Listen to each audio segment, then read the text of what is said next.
سبحان من له الدوام وحده يعني. سنة 2025 أسوأ سنة عدت عليا في حياتي.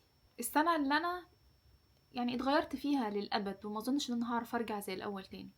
السنة اللي فقدت فيها أبويا، بابا، أنيس روحي وأيامي ورفيق عمري كله. يمكن أنا ما كنتش رفيقة عمره كله، بس هو كان رفيق عمري كله وأيامي كلها.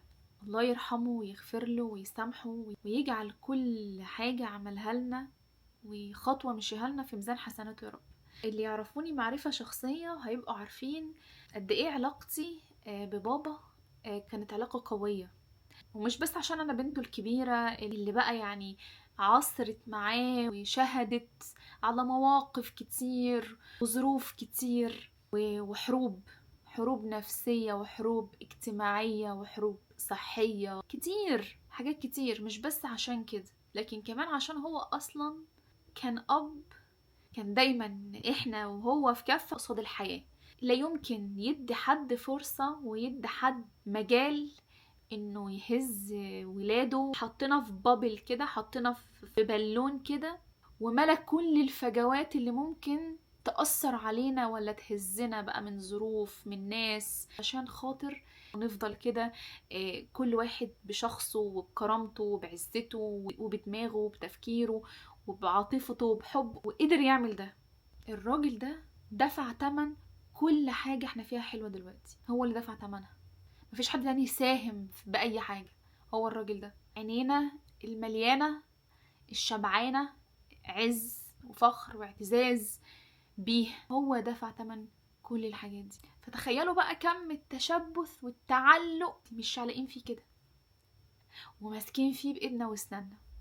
بس زي ما قلت سبحان من له الدوام وكلنا راجعين لربنا في الآخر. والحمد لله من النعم اللي ربنا أنعمها عليا أنا وإخواتي علاقتنا بالراجل ده وذكرياتنا معاه. والحمد لله إنه حتى الغربة ولا بعدي عنه أو بعد إخواتي عنه ما أثرش على العلاقة دي خالص. بالعكس، دي قوتها. وكل ما احنا بنكبر وكل ما نبقى أصحاب مسؤوليات وأصحاب بيوت وعندنا ولاد، كل ما بنحس بأهالينا أكتر، وكل ما بنبقى ريليت كده ليهم أكتر، وكل ما بنبقى فاهمينهم أكتر ومقدرينهم أكتر، وتحس إن علاقتك بيهم بتجمد أكتر مع الوقت. أنا رغم إن أنا كنت هنا وهو هناك، إلا إن كنت أعرف كل حاجة عن بابا. كل خطوة كنت أعرفها عن بابا. أعرف النهاردة هو كلم مين ويروح فين وجي منين، وإيه موقف ضايقه وإيه موقف زعله وإيه موقف وتره وإيه موقف شده. كنت أعرف كل حاجة وكل خطوة عنه، وهو كان يحب يحكي لي. هي دي كانت صلتي بالحياة. أنا كنت بحس إن أنا منعزلة عن الحياة إلا في الساعة اللي أنا كنت بكلم فيها بابا. يومي ما يبدأش إلا بعد المكالمة دي. رغم البعد لكن فضلنا نقرب منه لحد ما جينا علينا وقت بقينا نحس ان هو اللي مسؤول مننا مش احنا اللي مسؤولين منه، ونزعل علشان حاجة زعلته قوي ونموت نفسنا. في حياتي كانت مليانة بالراجل ده، مليانة اهتمام ودلع وسؤال وحب وكلام حلو.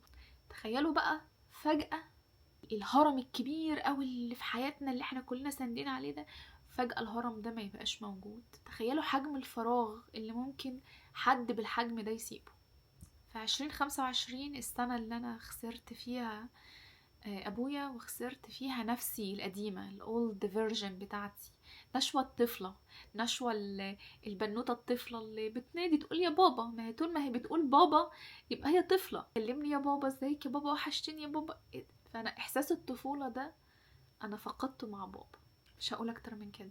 في الاخر عايزه اقول لكل حد دعا لوالدي بالرحمه وبالمغفره ودعالي بالصبر وبعتولي دعوات كتير وسالوا عليا كتير قوي الفتره اللي فاتت. والله دعواتكم دي انا متهيألي هي اللي ممشياني، فجزاكم الله كل خير عن كل دعوه حلوه دعتوها لي. لا اراكم الله مكروها في عزيز ولا غالي ابدا يا رب.